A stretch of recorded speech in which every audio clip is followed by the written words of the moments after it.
Welcome to Mental Performance Unleashed with Emily Heird. Hey, everybody. Welcome to an all-new episode of Mental Performance Unleashed with Emily Heird that you see right there. I'm your host, Mike Leon. Emily is a licensed psychotherapist and certified mental performance mastery coach, and she helps attorneys and legal leaders operate like intellectual athletes. I love this. They're achieving business results with high levels of well-being. And in today's episode, we're talking about mindset and motivation for lawyers. So, Emily, it's so good to see you. Why don't you share a little bit to our audience about your background? What made you want to launch this podcast? Well, thank you, Mike, for having me. I'm excited to be here today.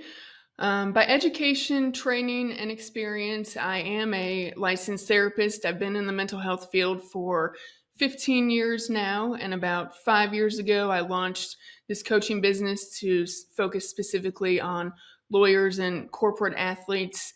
I noticed with my lawyer clients that were coming for therapy that the root of their mental health challenges was not necessarily an organic mental illness, but really the chronic unmanaged stress and the pressure of the demands of the profession. So I combined another area that I love, which is sports psychology and performance psychology, which I have been studying since my master's program, with this idea of corporate athletes and helping the lawyer clients approach their mental fitness and their sustainability from that perspective, and they had great results.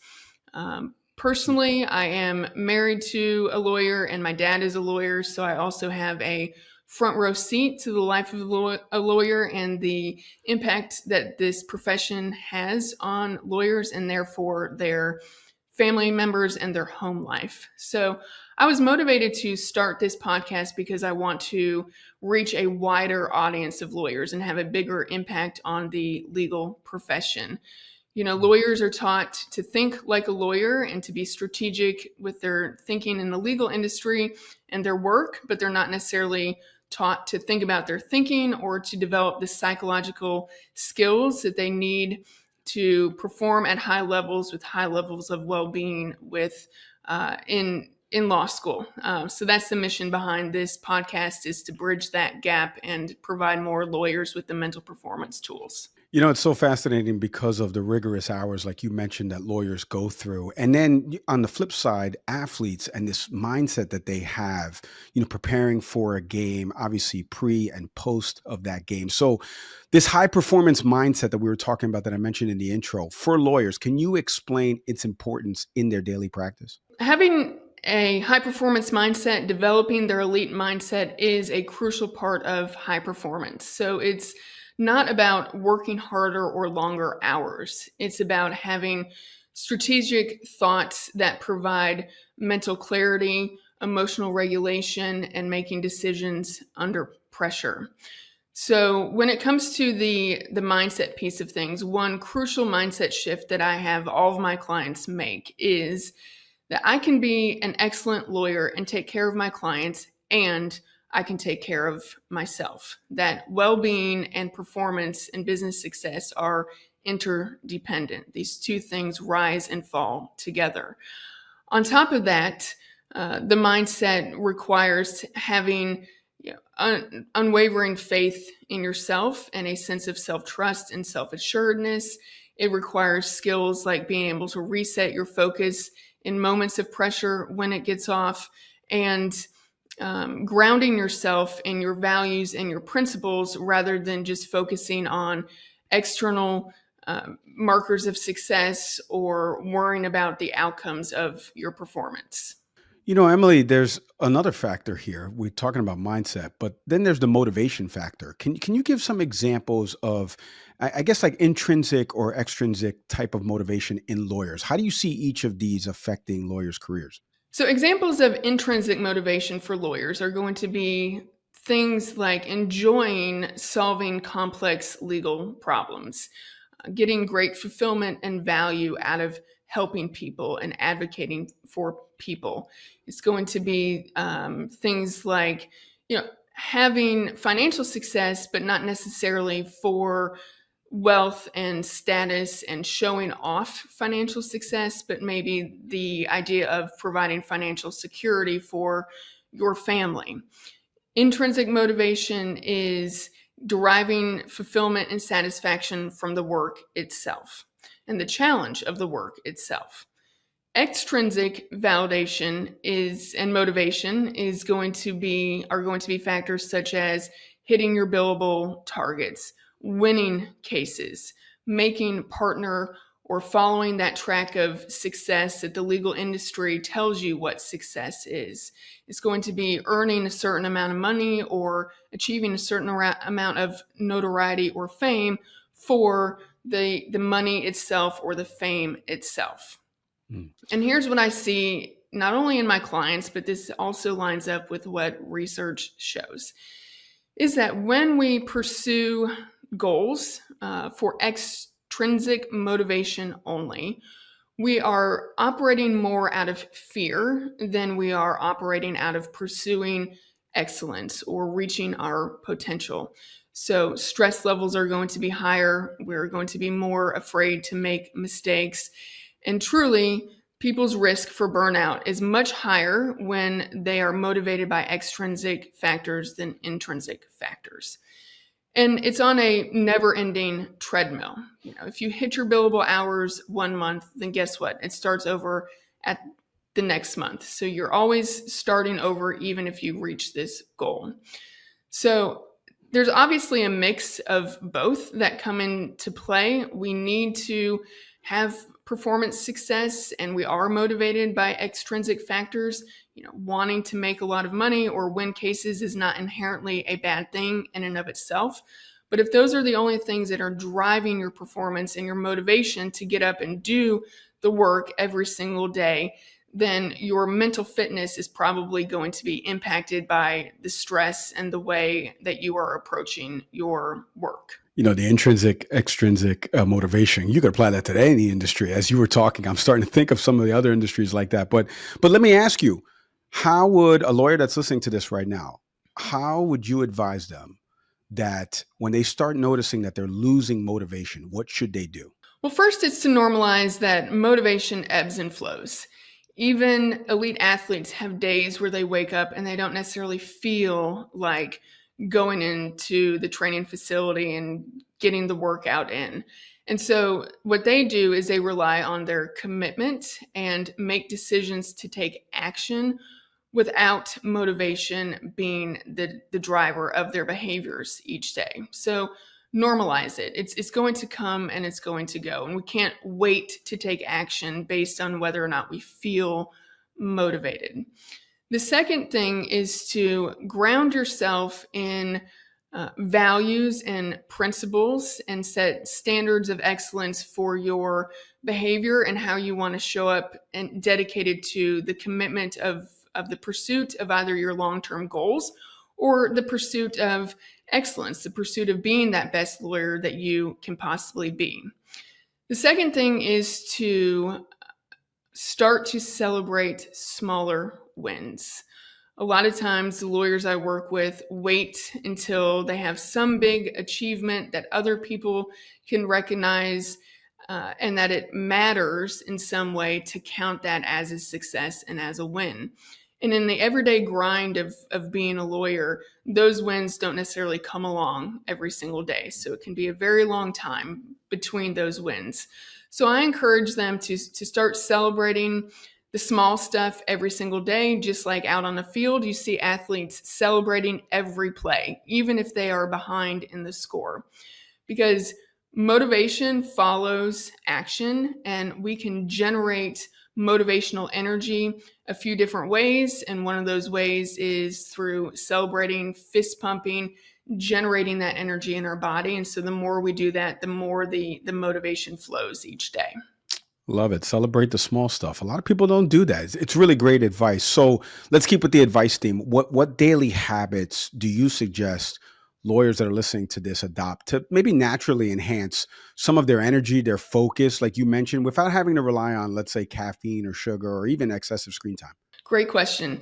Being a lawyer requires high amounts of energy every day, whether that's cognitive energy or physical energy as well. So in order to have sustainable success in this profession, your energetic capacity needs to remain at a high level.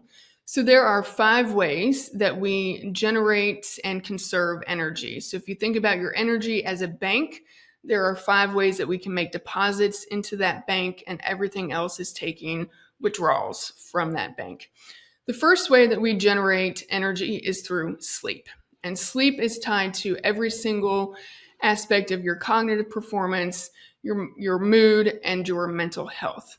Now, we can operate and sustain on short periods of time of intense work and fewer hours of sleep. But if you are regularly getting 4 to 5 hours of sleep over the long period of time, you expect that will catch up with you. So sleep is number 1. Number 2 is through exercise or movement.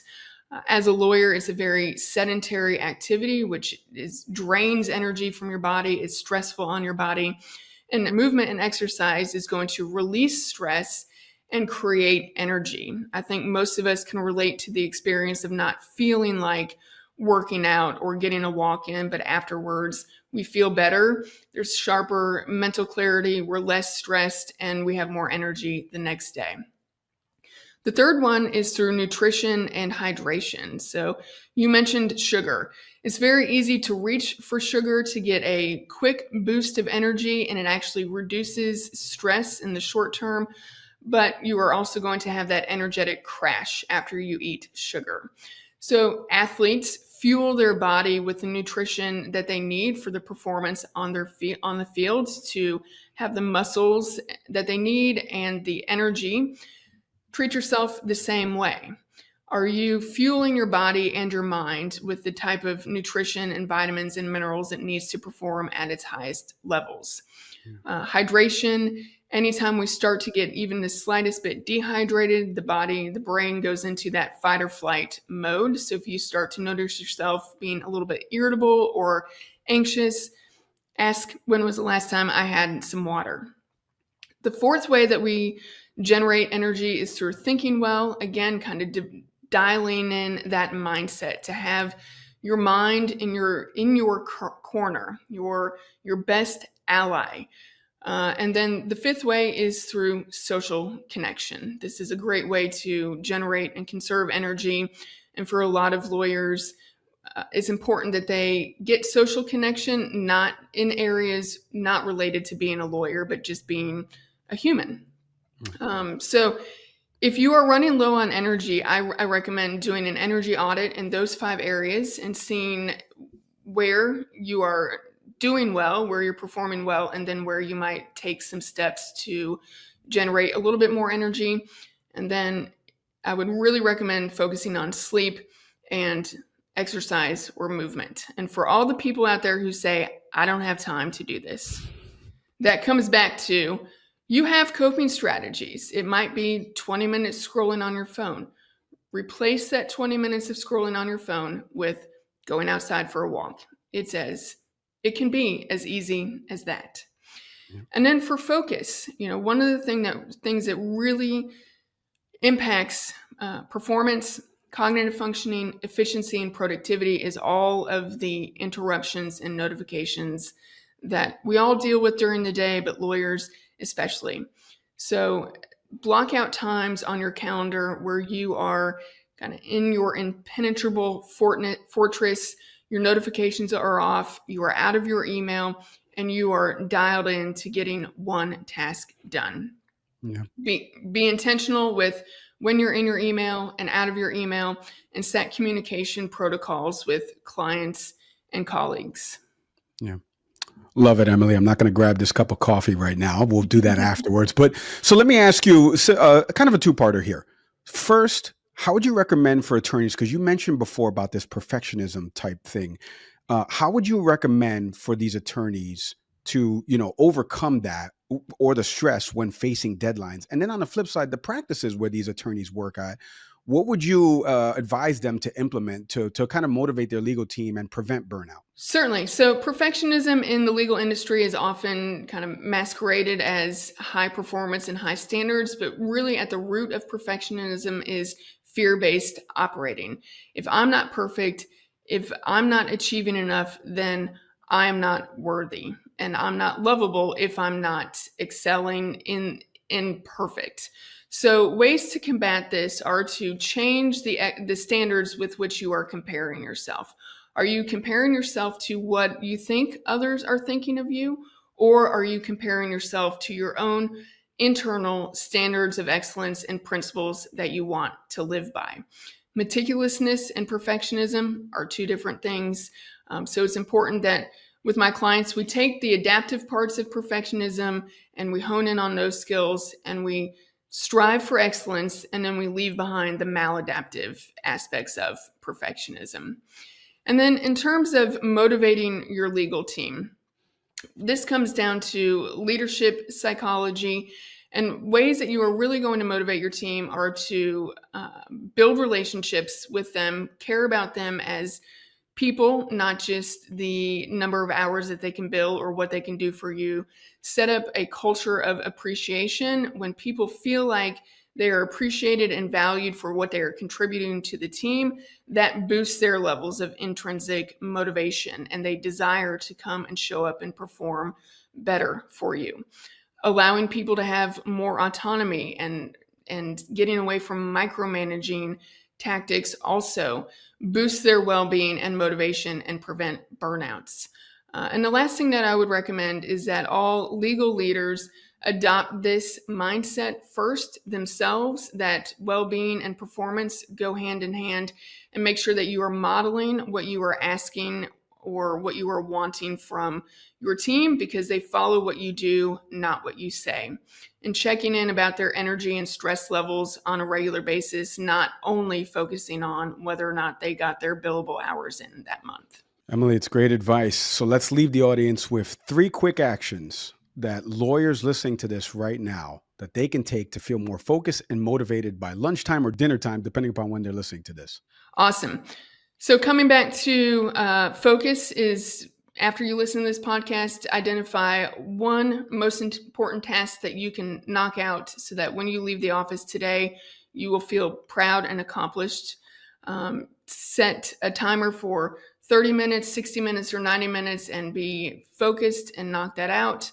The second thing is, before you leave the office today, is to review what went well and why it went well. This trains your brain, it rewires it to focus on the progress and what you have done and not focus on the negatives and what you haven't done. And then the third, I would come back to celebrate your wins and your successes for the day. I guarantee you've had them already today. Acknowledge them and celebrate them. Emily, thank you so much for the insights and time on this. We truly appreciate it. Thank you for having me, Mike. And thank you to everybody out there listening to this episode of Mental Performance Unleashed with Emily Heird. If you want practical, science-backed ways to strengthen your mental game, do me a favor right now. Visit Emily over at vantageviewcoaching.com. Be sure to like, review, share this episode if someone needs to listen to it. As always, I'm Mike Leon. We'll see everybody next time. Thanks for watching.